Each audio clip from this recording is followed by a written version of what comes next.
जैसे कि अब इत्र की मालिश करते हैं, तो इत्र क्या होता है, आजकल सिंथेटिक इत्र मिलता है बाजार में, वो इत्र अच्छा नहीं होता। ठाकुर जी को हम सस्ते के रूप में इत्र लगा देते हैं और फिर वो इत्र ऐसा होता है जैसे आपने अपने शरीर पर कोई तेल लगा लिया या कोई क्रीम लगा लिया, अब आपको जलन हो रही है, ऐसी ठाकुर जी को भी होती है। इसलिए ओरिजिनल खरीदो, भले ही थोड़ा महंगा हो। अरे अपने लिए महंगी चीज खरीदते हैं, ठाकुर जी के लिए क्या बुराई है, अच्छा खरीदो। वस्त्र पहनाते हैं, अब जो सर्दी का समय चल रहा है तो वातावरण के अनुकूल ठाकुर जी को वस्त्र पहनाए। ज्यादा जड़ाऊ, ज्यादा भारी, ज्यादा चुभने वाले भीतर कपड़े पहना, ठाकुर जी बेचारे हिलडुल भी नहीं पाते होंगे, क्यों, लगती होगी अंदर। हमारे साथ वो रहते हैं, ये उनकी हम पर कृपा है, लेकिन ठाकुर जी की लीला अपनी चलती रहती है। हम भोग धर के ठाकुर जी के सामने गेट बंद करके बाहर क्यों चले जाते हैं, पर्दा क्यों लगा देते हैं, उसका भाव पता है। ठाकुर जी के सामने भोग रख दिया, अब पर्दा लगा देते हैं, तो ठाकुर जी के जितने भी सखा जो शर्म के मारे हमारी वजह से आ नहीं रहे थे, वो पर्दे के पीछे सब प्रकट हो जाते हैं और फिर कहते हैं आज तेरे सेवक ने कहा बनाए हो लाला, बोले देख हमारे सेवक ने पराठो बनाए हो, भिंडी की सब्जी बनाई है, कढ़ी बनाई है, रायतो बनाए हो, खीर बनाई है। ठाकुर जी के सारे ग्वाल वाल प्रकट हो जाते हैं और सब एक दूसरे को खिलाते हैं। उसमें यदि हम आ गए तो वे असहज हो जाएंगे, चले जाएंगे और ठाकुर जी को फिर भोग लगाने में सुख नहीं मिलेगा। इसलिए ठाकुर जी को जब भोग लगाते हैं तो थोड़ा पर्दा कर देते हैं कि अब आप सहज हो जाओ। श्री राधारमण मंदिर की सत्य घटना, गोसाई जी ने भोग रखा और भोग रखने के बाद गोसाई जी पर्दा करके बाहर चले गए। अब समय होता है कि इतनी देर तक भोग रखा जाता है। हम भी अपने घर के ठाकुरों की जब सेवा करें तो भोग रखते समय एक समय ठाकुर जी को बता दिया जाए कि हम 40 मिनट भोग रखेंगे या आधा घंटा भोग रखेंगे। एक बस वहां थाली में आप लोग कथा सुने, विराजे।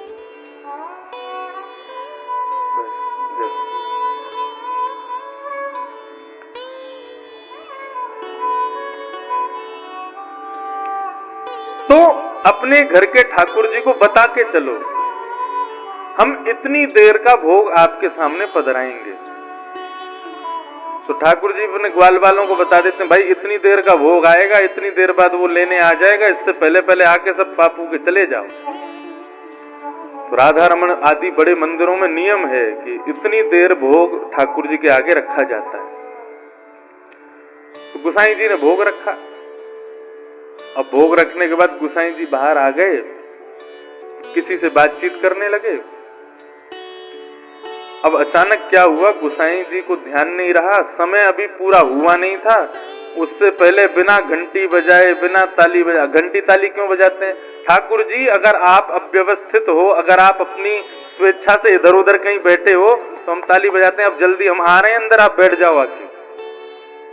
तो एक बार गोसाई जी ने क्या किया, वो भूल गए कि समय अभी पूरा नहीं हुआ था और किसी गोसाई से बात करते करते अचानक वो उनको लगा कि शायद समय हो गया और सीधे बिना ताली बजाए और पर्दा खोल के जैसे भीतर घुसे तो क्या पाया, श्री राधा रमन जी के होठ के पास में खीर टपक रही है, जबकि खीर रखी दूर है और वो यहाँ पर लगी हुई है। इसका मतलब क्या हुआ कि हमने ठाकुर जी को संकेत नहीं दिया आने का, उससे पहले ठाकुर जी खीर खा रहे होंगे, तभी देखा कि अरे आ गया, तो तुरंत विराजमान हो गए। ऐसी कितनी लीलाएं।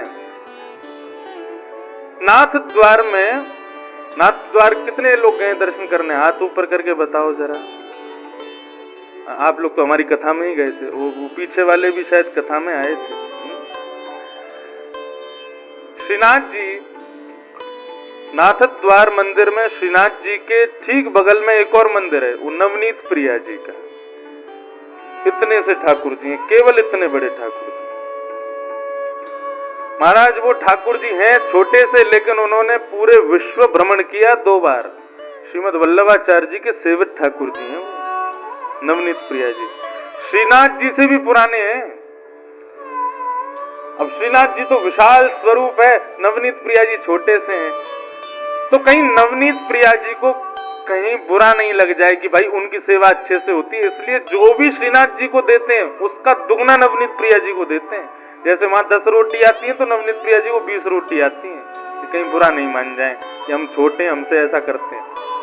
और भोग का तो नियम ऐसा है कि श्रीनाथ जी का भोग तो वहीं आता है मंदिर में, नवनीत प्रिया जी अपने सिंहासन के संग जाते हैं, रसोई घर में वहीं बैठ के पाते हैं, छोटे लाला है।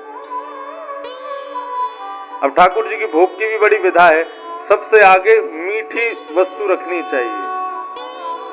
थाली भी अगर लगावे ठाकुर जी की तो मीठी सामग्री ठाकुर जी की तरफ होनी चाहिए। वो पहले मीठा खाते हैं, फिर उसके बाद कुछ नमकीन खाते हैं, फिर रोटी खाते हैं, फिर साग खाते हैं, फिर सब्जी, ऐसे पूरी क्रम है वो सब।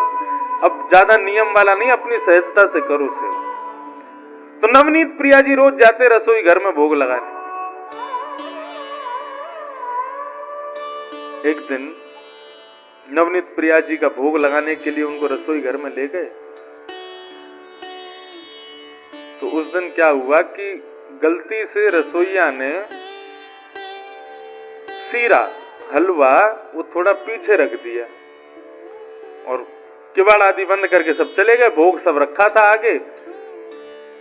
थोड़ी देर बाद जब भोग का समय पूरा हुआ, सब अंदर गए। अंदर जाकर के जब गेट खोल करके देखा तो सामने सिंहासन पर लाल जी है ही नहीं। अब वो सब जगह खोजे, छोटे से ठाकुर जी कहां चले गए। सब जगह खोजा, ठाकुर जी नहीं मिले। तो फिर गुसाई जी ने कहा ऐसा तो नहीं कि सब्जी साग सब्जी में कहीं गिर गए हों भीतर, छानो। तो सारे पे जितनी भी सब्जियां थी सबको छानना शुरू की। तो सबसे आगे कड़ी रखी थी। कड़ी को जैसे ही छाना तो कड़ी में ठाकुर जी मिल गए। तो पुजारी जी ने ऐसा भाव रखा, ठाकुर जी आपको कड़ी इतनी बढ़िया लगी कि आप उसमें कूद ही गए।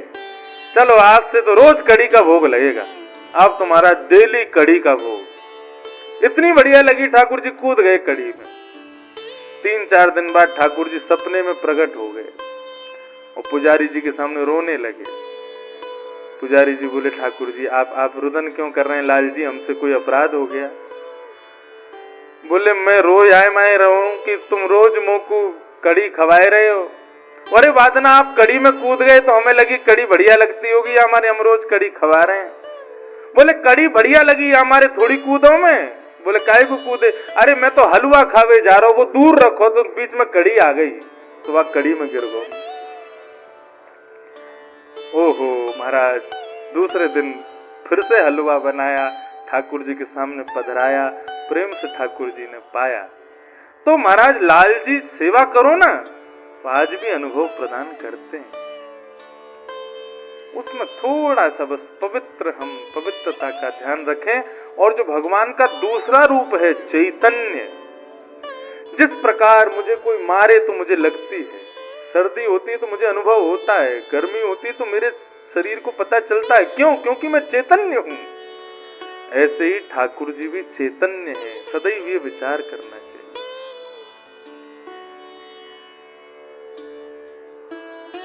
तो मैं बता रहा था, एक व्यक्ति रोज गोपाल जी की सेवा करता था,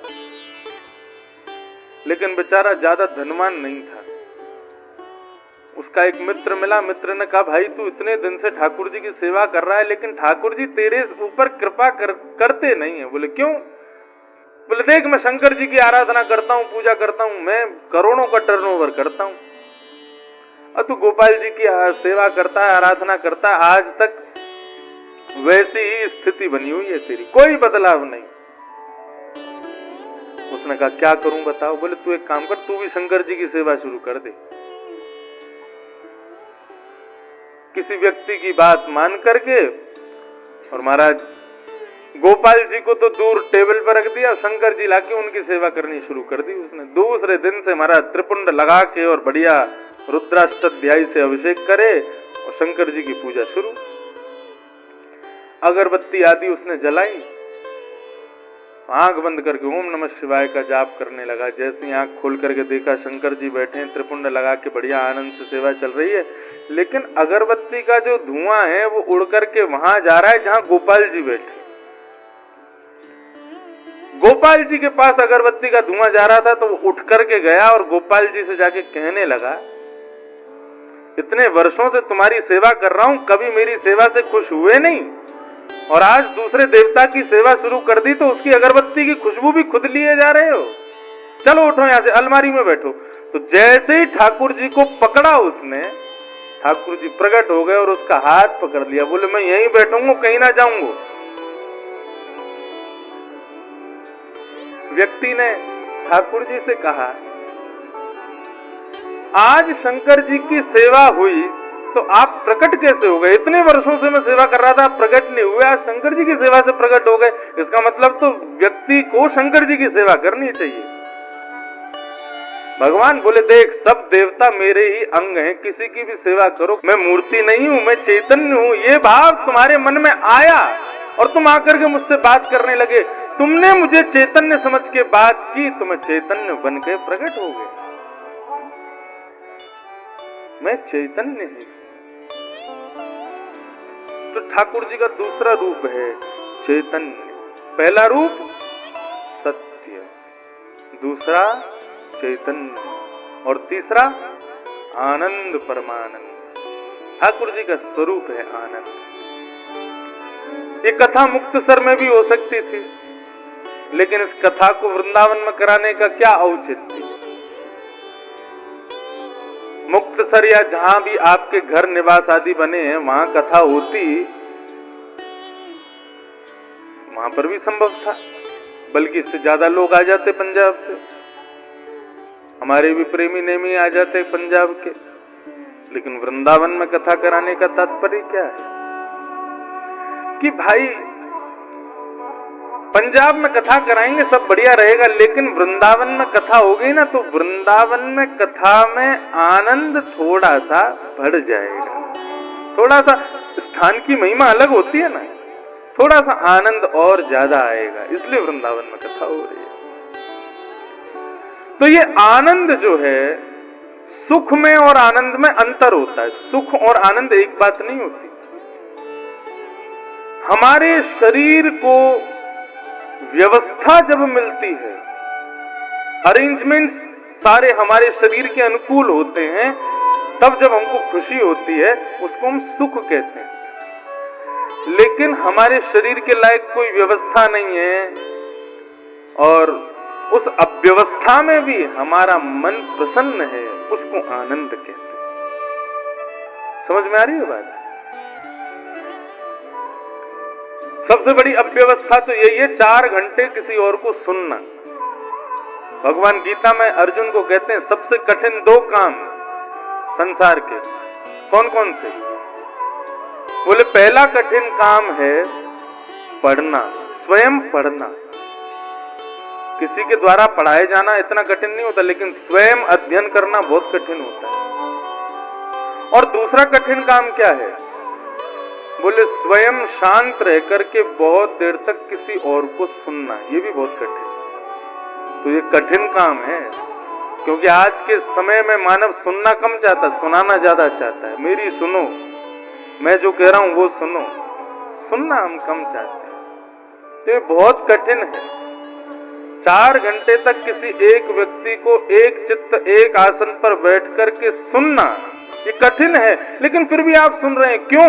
सुख नहीं मिल रहा है, आनंद की प्राप्ति। दिल्ली का कुतुब मीनार, आगरा का ताजमहल, व्यक्ति एक बार देख ले तो फिर महाराज सालों तक नहीं जाता। कोई उससे कह दे कि भाई ताजमहल देखने चलो, तो आप कह दो कि हाँ 3-4 साल पहले देखा था भैया, हो गई तृप्ति, मन प्रसन्न है हमारा, अब ज्यादा इच्छा नहीं है दर्शन करने की। ताजमहल, कुतुब मीनार आदि देखने की, बस एक बार देख लिया हो गया। लेकिन कोई कहे राधा रमन जी चलो, बिहारी जी दर्शन करने चलो, तो आप ये थोड़ी कहोगे 3 साल पहले गए थे, 4 साल पहले गए थे। जितनी बार आपको ले जाया जाए उतनी बार जाने को तैयार हो। क्यों? क्योंकि ठाकुर जी का दर्शन सुख नहीं देता, आनंद प्रदान करता है। अभी कथा हो रही है, कार्तिक मास चल रहा है, कहां? वृंदावन में। अगली साल कथा होगी द्वारिका में। मुक्तसर वाले हमारे कहें आप लोगों से चलो उस कथा में भी चलो, तो आप ये थोड़ी कहोगे 6 महीना पहले तो सुनी थी। ऐसे थोड़ी मन में भाव आएगा, आप तुरंत कहेंगे हाँ भाई चलो। क्यों? क्योंकि कथा सुख नहीं देती, कथा आनंद देती, ये आनंद प्रदायी है। तो भगवान के 3 रूप, सत्य, चित्त और आनंद। ऐसे 3 भगवान के कर्म, विश्वोत्पत्त्यादि हेतवे, विश्व की उत्पत्ति करना, पालन करना और विश्व का संहार करना।